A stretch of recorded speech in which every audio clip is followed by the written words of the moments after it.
एक दिन अचानक धूल भरी आंधी चलने लगी। चारों ओर अफरा तफरी सी मच गई।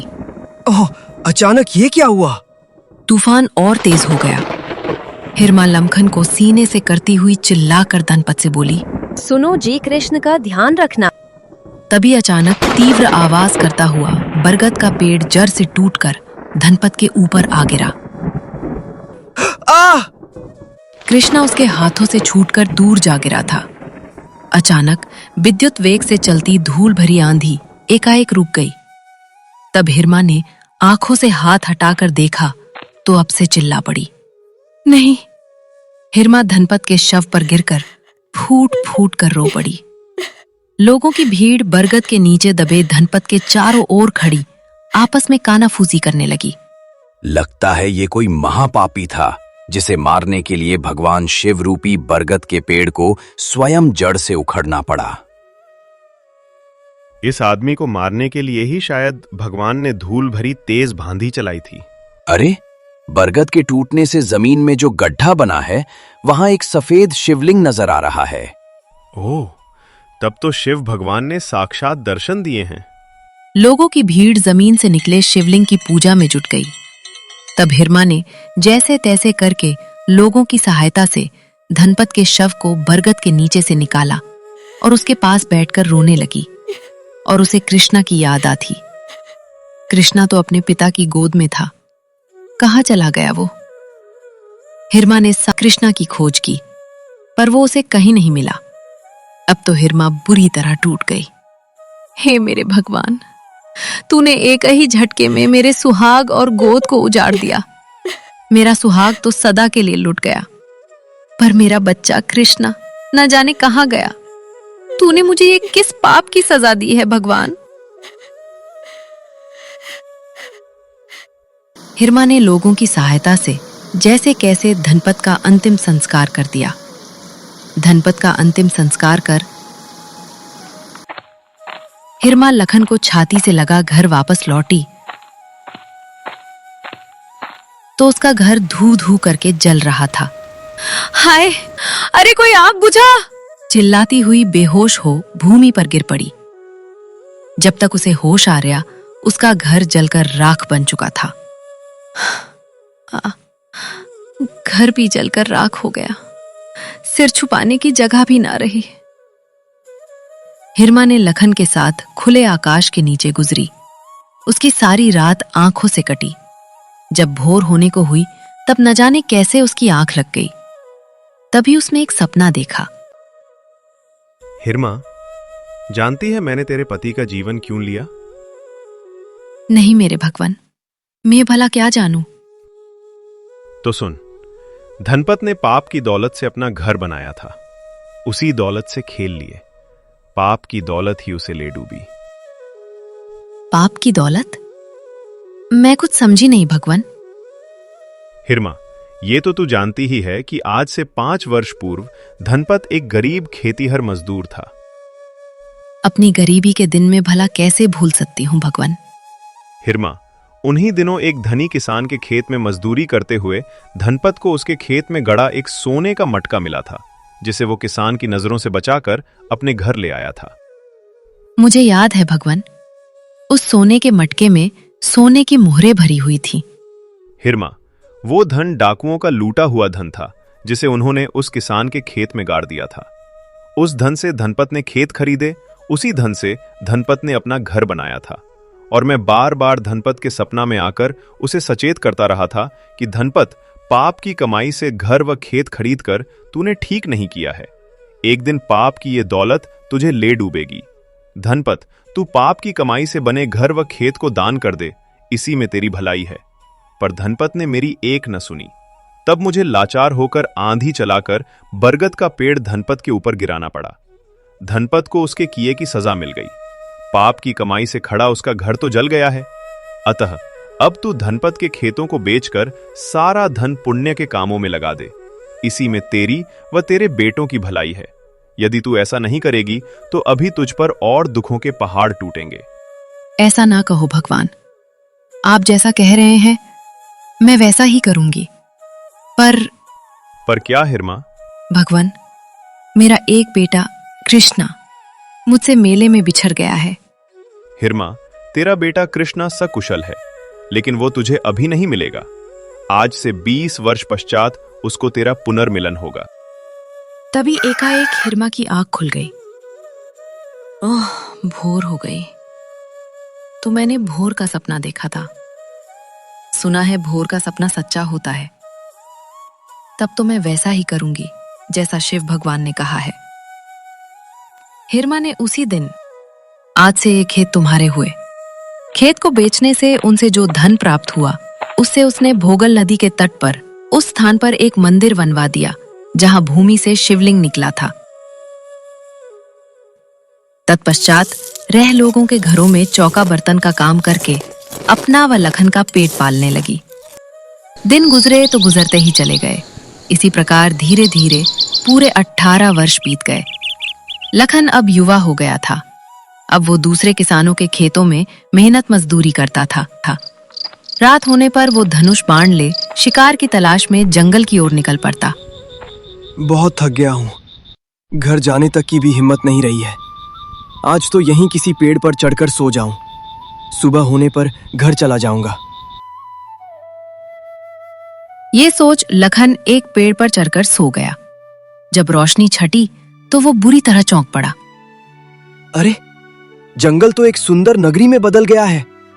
जिस पेड़ पर मैं है वो भी महल के बीचों बीच खड़ा है। ये क्या माया है? अचानक आधी रात को उजाले की चकाचौंध से उसकी आंखें खुली। हैरत से चारों ओर देखने लगा। तभी एक राजा सैनिकों के साथ वहां आया। राजा ने सेवकों को आदेश दिया, जाओ, रूप कुमारी को पकड़ कर लाओ। जो हुक्म। कुछ देर बाद ही दोनों सेवक एक सुंदर राजकुमारी को पकड़कर वहां लाए। राजा ने मुस्कुराकर राजकुमारी रूप कुमारी से पूछा, रूप कुमारी, तुमने क्या सोचा? क्या तुम हमसे विवाह करने को तैयार हो? रूप कुमारी ने घृणा से उसकी ओर देखा। मैं कुंवारी रहूंगी। तुम जालिम के साथ विवाह करने की अपेक्षा मैं अपनी जान दे दूंगी। रूप कुमारी, हम तुम्हें आसानी से मरने भी तो नहीं देंगे। तुम्हें एक न एक दिन हमसे विवाह करना ही होगा। सैनिकों, रूप कुमारी को अपने रूप पर बड़ा घमंड है। चाबुक मार मारकर इसकी गोरी चमड़ी उधेड़ डालो। सैनिकों ने राज के आदेश का पालन किया। आह! रूप कुमारी को चाबुक से पिटते देख पेड़ के ऊपर बैठे लखन की गैरल ने उसे ललकारा। लखन, कैसा आदमी है तू? एक अबला तेरे सामने पिट रही है और तू चुपचाप देख रहा है। तीरों से आक्रमण करके तू उसे बचाता क्यों नहीं? रूप कुमारी को बचाने हेतु वो पेड़ को कमान और तरकश उतारकर आक्रमण करने के लिए हुआ ही था कि सहसा उसने सोचा, लखन, क्या करने जा रहा है तू? तू जो सारा नजारा देख रहा है वो मायावी है। चुपचाप पेड़ पर बैठा रह, इसी में तेरी भलाई है। ये सोच लखन में आक्रमण करने का विचार त्याग दिया। पेड़ के पत्तों में छिपकर पुनः नीचे की ओर देखने लगा। न जाने कब तक सैनिक रूप कुमारी को चाबुक मारते रहे। अंत में राजा का आदेश पाकर सैनिकों ने रूप कुमारी को चाबुक मारना बंद कर दिया। तब राजा ने रूप कुमारी से कहा, रूप कुमारी, भोर होने वाली है, इसलिए अब तो मैं तुझे छोड़ता है, लेकिन याद रख, मैं तुझे नहीं छोड़ूंगा। कल तुझे मेरे साथ विवाह करना ही होगा। अगले ही पल चारों ओर अंधकार छा गया। ओह, ये क्या हुआ?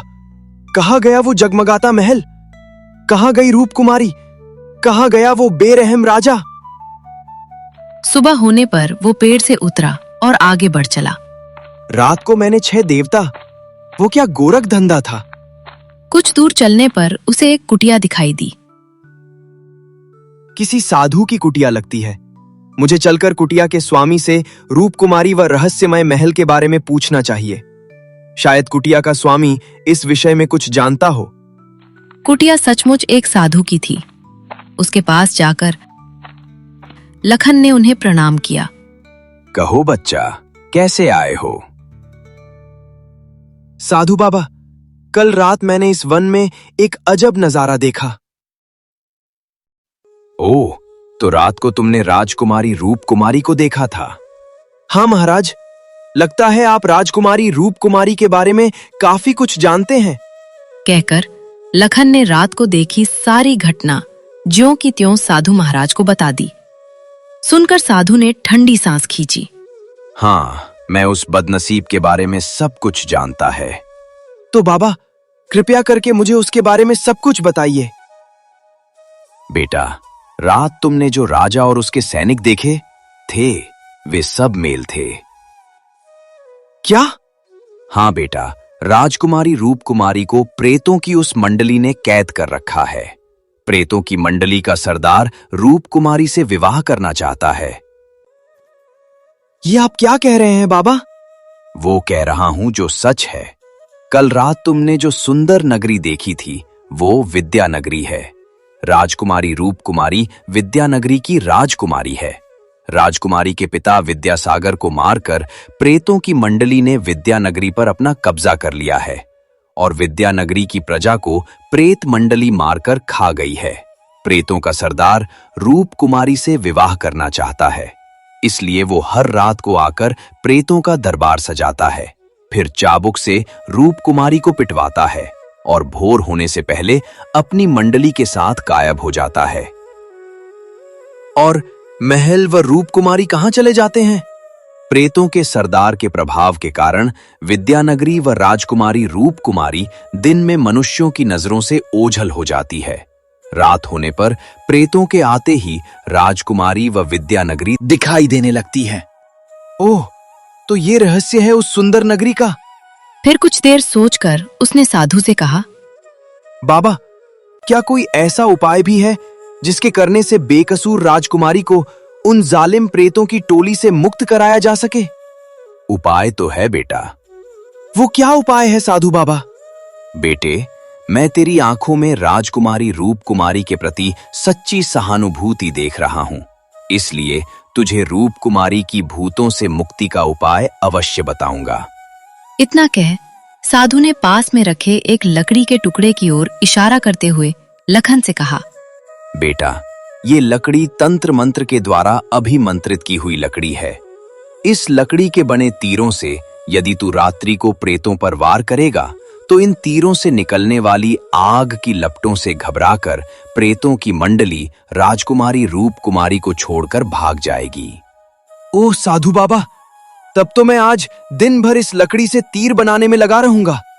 तब साधु बाबा ने चुनी की राख लखन को देते हुए कहा, लखन, पहले इस राख को इस वन के चारों ओर छिड़काओ। ऐसा करने से प्रेतों के भागने पर दिन में ना तो राजकुमारी रूप कुमारी ही अदृश्य होगी और न विद्यानगरी ही अदृश्य होगी। जो आज्ञा साधु बाबा।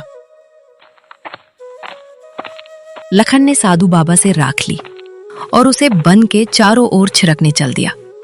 उसे जाते देख साधु मुस्कुरा उठा। लखन, राजकुमारी रूप कुमारी को प्रेतों के चंगुल से छुड़ाकर तू अपने भाग्य को जगा लेगा। तुझे क्या पता, राजकुमारी रूप कुमारी से विवाह करने के पश्चात तू ही विद्यानगरी का राजा बनेगा। वन के बाहर आकर लखन ने अपना कार्य प्रारंभ कर दिया। दोपहर होते होते लखन ने रन के चारों ओर राख डालने का कार्य पूरा कर लिया। तब वापस साधु बाबा की कुटिया पर आकर महाकुल्हाड़ी से अभिमंत्रित की हुई लकड़ी के टुकड़े करने लगा। तत्पश्चात उन लकड़ी के टुकड़ों से उसने नुकीले तीरों का निर्माण किया। इधर हिरमा बहुत बेचैन थी। लखन कल से घर वापस नहीं लौटा। पहले तो कभी ऐसा नहीं हुआ। वो कहीं किसी संकट में तो नहीं फंस गया है। लखन, अब तीर लेकर तुम उस पेड़ के ऊपर पहुंच जाओ जिस पेड़ के नीचे कल रात भूतों के सरदार ने अपना दरबार लगाया था। लाखन तीरों की गठरी सिर पर उठा उस पेड़ की ओर चल दिया।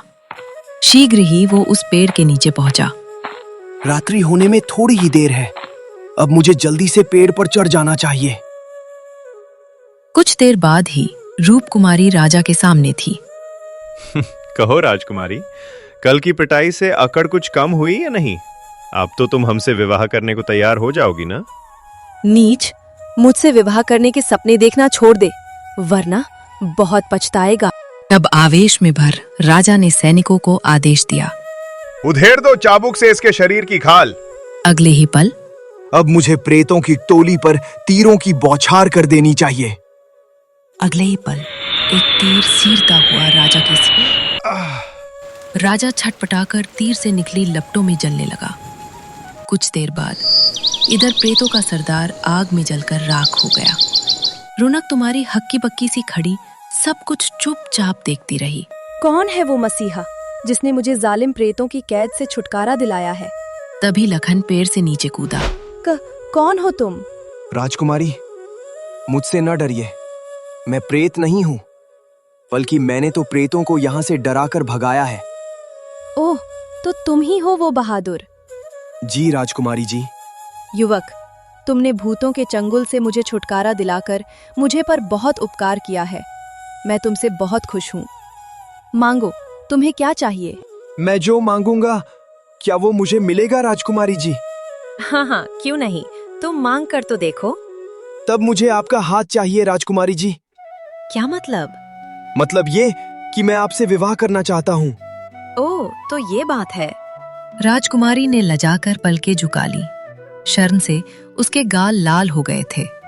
उसकी ये दशा देखकर क्या बात है राजकुमारी जी? मेरी बात का आपने कोई जवाब क्यों नहीं दिया? लखन, नारी का शर्माना ही उसकी मौन स्वीकृति होती है। ओह, तो तुम मुझसे विवाह करने को तैयार हो? स्वीकृति में रूप कुमारी ने गर्दन हिलाई। तब अगले दिन साधु बाबा ने विधि पूर्वक रूप कुमारी व लखन का विवाह करवाया। स्वामी, आज से आप विद्यानगरी के राजा है। साधु बाबा के आशीर्वाद से वे दोनों विद्यानगरी के महल में लौट आए। रूप कुमारी, पास ही के गांव में मेरी माँ रहती है। मैं चाहता हूँ कि उसे भी यहाँ ले आऊं। हाँ, क्यों नहीं। अब तो आपकी माँ मेरी भी माँ है। लखन का रथ जब जाखर गांव में अपनी झोपड़ी के बाहर पहुंचा तो उसके रथ के चारों ओर गांव वालों की भीड़ लग गई। लखन, तुम्हारे तो बड़े मजे आ गए लगते हैं। रथ की सवारी कर रहे हो? अरे, तुमने देखा नहीं? लखन ने राजाओं जैसे वस्त्र पहन रखे हैं। लखन, ये सब कैसे हुआ? क्या हमें कुछ नहीं बताओगे? लखन ने सबकी ओर मुस्कुराकर देखा और उनकी बातों का कोई जवाब दिए बिना झोपड़ी में घुस गया। लखन उसी दिन अपनी माँ को विद्यानगरी ले आया। माँ, आज से तू इस विद्यानगरी की राजमाता है। बेटा, मुझे इस बात का दुख है कि मैं राजमाता बनी भी तो ऐसे राज्य की जो प्रजा विहीन है। माँ, तुम इस बात की चिंता न करो। शीघ्र ही तुम विद्यानगरी को लोगों से भरी हुई देखोगी। भगवान करे वो दिन जल्दी आए। धीरे धीरे आसपास के लोग विद्यानगरी में आकर बसने लगे। इस तरह 2 वर्ष के भीतर भीतर विद्यानगरी पहले की तरह लोगों की चहल पहल से गुंजायमान हो उठी। राजा लखन माँ हिरमा के साथ राजमहल के उद्यान में घूम रहा था। तभी हिरमा से सरोवर में खिले कमल के फूलों को देखते हुए लखन से कहा, जानते हो लखन, बैकुंठ चतुर्दशी आने वाली है। हाँ माँ, मैं जानता हूँ कि उस दिन भगवान विष्णु ने शंकर जी की 1000 फूलों से पूजा करने का संकल्प किया था। सुनो बेटा, मेरी भी हार्दिक इच्छा है कि मैं अपने सरोवर के 1000 फूलों से बैकुंठ चतुर्दशी के दिन भगवान शंकर की पूजा करूं। ठीक है, इसमें कठिनाई क्या है माँ? ये सुन हिरमा की मुख मुद्रा गंभीर हो गई। उसने कुछ सोचते हुए लखन से कहा, कठिनाई है बेटा, ये कार्य इतना सहज नहीं है जितना कि तुम सोच रहे हो। क्यों माँ? बेटा, मुझे अपनी पूजा के लिए बिल्कुल ताजे, शुद्ध और पवित्र फूल चाहिए। अगर किसी ने उन्हें हाथ से छू लिया तो वे फूल अपवित्र हो जाएंगे। वे फूल पूजा के उपयुक्त नहीं रहेंगे। ये काम तो सचमुच ही कठिन है माँ। ओह, तब तो मुझे बिना पूजा किए ही रहना होगा। हिरमा उदास हो उठी। हिरमा को उदास देख लखन ने उससे कहा, माँ, तुम उदास ना हो। बैकुंठ चतुर्दशी को तुम भगवान शंकर की पूजा वैसे ही 1000 फूलों से करोगी जैसे फूलों से तुम पूजा करना चाहती हो। उद्यान से लखन अपने कक्ष में आकर विचारमन हो गया। मैंने माँ से कह तो दिया है, लेकिन ऐसे 1000 फूल कहाँ से आएंगे? जैसे फूल माँ चाहती है। तभी क्या बात है, आज महाराज किस सोच में डूबे बैठे हैं? महाराज, किस सोच में डूबे हुए हो? लखन ने चौंक कर उसकी ओर देखा, फिर उसे बताया। महाराज, इसमें इतना परेशान होने की क्या आवश्यकता है? राज्य में घोषणा करवा दीजिए कि जो भी महल के सरोवर में से पूजा के लिए बिल्कुल ताजे, शुद्ध और पवित्र फूल बिना छुए तोड़े मुंह मांगा पुरस्कार दिया जाएगा। कह तो तुम ठीक रही हो रानी। हमारे राज्य में कोई न कोई एक महारथी तो ऐसा निकल ही आएगा। अगले दिन ही मुनादी करने वाले ने राज्य में मुनादी की। सुनो भाइयों सुनो, जो भी महल के सरोवर में खिले कमल के ताजे 1000 फूलों को बिना हाथ लगाए तोड़कर दिखाएंगे, उसे उचित पुरस्कार दिया जाएगा। यह कार्म बैकुंठ चतुर्दशी की प्रातः होना है। धीरे धीरे इस मुनादी को हुए कई दिन बीत गए। कल बैकुंठ चतुर्दशी है। अभी तक माँ के लिए 1000 फूलों को बिना हाथ लगाए तोड़ने का इंतजाम नहीं हो सका है। अब क्या होगा क्या? कल मैं माँ के सामने झूठ बनूंगा। तभी एक सेवक ने आकर उससे कहा, महाराज, एक शिकारी युवक आपसे मिलना चाहता है। शिकारी युवक मुझसे मिलना चाहता है? लेकिन क्यों? फिर कुछ सोचकर उसने कहा, ठीक है, उस शिकारी को हमारे पास भेज दो। जो आज्ञा महाराज। कुछ ही देर बाद, शिकारी, तुम हमसे किस प्रयोजन से मिलना चाहते थे? महाराज, मेरा नाम भोला है। आप मुझे एक अवसर प्रदान करें। मैं 1000 फूलों को बिना हाथ से छुए एकत्रित कर लूंगा। मैं इस बात का भी वचन देता हूं कि सभी फूलों की डंडी भी एक समान होगी। लखन ने अविश्वास से उसकी ओर देखा। देखो युवक, एक बार मुंह से निकली हुई बात को पूरा करना पड़ता है, ये तुम जानते हो ना? जी महाराज। ये भी जानते हो कि बात पूरी न होने पर तुम्हें दंड भी दिया जा सकता है? मैं ये भी जानता हूं महाराज। मैंने सोच समझकर ही ये बात आपसे कही है। ठीक है, तब तुम्हें केल प्रातः अपना कमाल दिखाना होगा।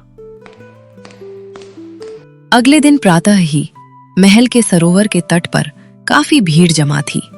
सभी भोला की बात की सत्यता देने आए थे। भोला 1000 तीर तथा कमान लिए तट पर खड़ा था। तभी लखन, हिरमा और रूप कुमारी वहां आए। महाराज की जय हो, राजमाता अमर रहे, रानी रूप कुमारी की जय हो। भोला ने सबसे पहले राजमाता हिरमा के चरणों में प्रणाम किया। जीते रहो बेटा। तब लखन ने उससे कहा, भोला, अपना कार्य प्रारंभ करो। जो आज्ञा महाराज। भोला तुरंत जमीन पर लेट गया। वहीं से फूलों की दूरी का अनुमान लगाकर एक एक कर फूलों को अपने तीरों से गिराना शुरू कर दिया। वह पूरे मनोयोग से इस कार्य को कर रहा था। अपने आसपास की किसी भी वस्तु का उसे ज्ञान न रहा था। निशाना तो बहुत सधा हुआ है इस शिकारी युवक का। जब सारे तीर कमान से निकल गए और 1000 फूल सरोवर में टूटकर गिर गए। अद्भुत! बड़ी सूझबूझ के साथ इस युवक ने इतने कठिन काम को अंजाम दिया है। वाह! युवक की बुद्धिमता की कोई मिसाल नहीं है। वाह वाह! हिरमा की प्रसन्नता का भी कोई पारावार न था। इस युवक के कारण मेरा कठोर संकल्प पूरा हुआ। बिना हाथ से स्पर्श किए 1000 फूल एकत्रित हो गए हैं। महाराज, मैंने अपना कार्य पूर्ण कर दिया है। भोला, सचमुच तुमने असंभव को संभव कर दिखाया है। मांगो, क्या मांगना चाहते हो? महाराज, ऐसी क्या जल्दी है? जो मांगना है आराम से मांग लूंगा। पहले आप राजमाता के साथ इन फूलों से शंकर भगवान की पूजा तो कराइए। ठीक है, तुम यहीं रुकना, हम अभी पूजा करके वापस आते हैं। चलो माँ, शंकर भगवान की पूजा कराएं। तब हिरमा ने 1000 कमल के फूलों से शंकर भगवान की पूजा की। तभी शंकर भगवान वहां प्रकट हुए। हिरमा, मैं तुम्हारी पूजा से प्रसन्न हुआ। मांगो, क्या मांगती हो? हिरमा ने हाथ जोड़कर शंकर भगवान से कहा, भगवान, मेरे पास आपका दिया सब कुछ है, इसलिए आपसे कुछ मांगूंगी नहीं। हाँ, आपको एक बात अवश्य याद दिलाना चाहूंगी। कौन सी बात हिरमा? भगवान, 20 वर्ष पूर्व आपने मुझे स्वप्न में दर्शन देकर कहा था कि 20 वर्ष पश्चात मेरा खोया हुआ बेटा कृष्णा मुझे मिल जाएगा। 20 वर्ष बीत चुके हैं भगवान, लेकिन मेरा बेटा मुझे नहीं मिला है। ऐसा क्यों? सुनकर शंकर भगवान मुस्कुराए। हिरमा, तू तो बहुत नादान है। तेरा बेटा तेरे पास आ चुका है, पर तू उसे पहचान ही न पाई। मेरा बेटा मेरे पास आ चुका है, लेकिन कहाँ भगवान?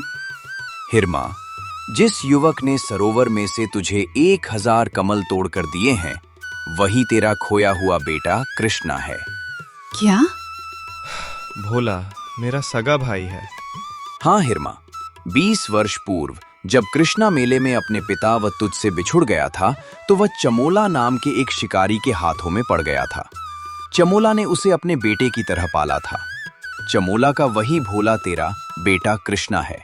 ओह, मैं अपने बच्चे को पहचान न सकी भगवान। हिरमा, जाओ, जाकर अपने बिछुड़े बेटे को कलेजे से लगाकर उसे माँ का प्यार दो।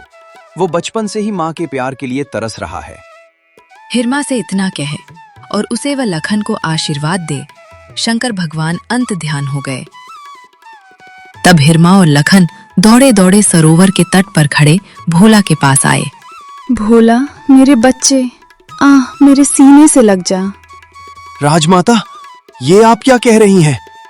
मैं तुच्छ आदमी भला आपके सीने से कैसे लग सकता हूँ?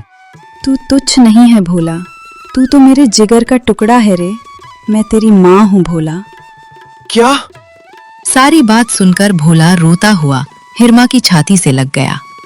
मोह, तुम मिल गई तो आज मुझे सब कुछ मिल गया है। भोला, आज मेरी बरसों की तलाश पूरी हुई। अब मैं चैन से मर सकूंगी। लखन भी भोला को भाई के रूप में पाकर बहुत प्रसन्न था। रूप कुमारी भी भोला को देवर के रूप में देख खुश थी। बिछुड़ा हुआ परिवार एक बार फिर मिल गया था।